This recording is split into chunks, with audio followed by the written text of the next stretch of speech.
In teenagers, right, who still have this developing brain, this developing prefrontal cortex, this developing endocannabinoid system, there's both short-term consequences of marijuana use and there's long-term consequences.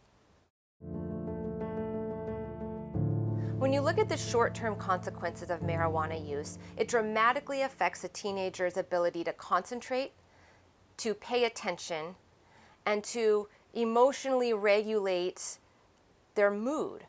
So what we see is we see teenagers unable to pay attention at school, unable to complete the tasks that they're needed to accomplish, right, to continue to move forward into what we would call a functioning adult.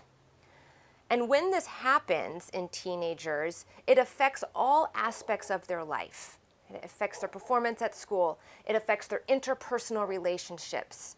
It affects their ability to interact with the world around them in a meaningful way. The long-term consequences of marijuana use in teenagers is that as they grow into adults, we are seeing higher rates of disorders such as schizophrenia and bipolar disease. We are also seeing adults who've used marijuana as teenagers struggle more with anxiety and depression. There's a very dangerous phenomenon happening called cannabis-induced psychosis.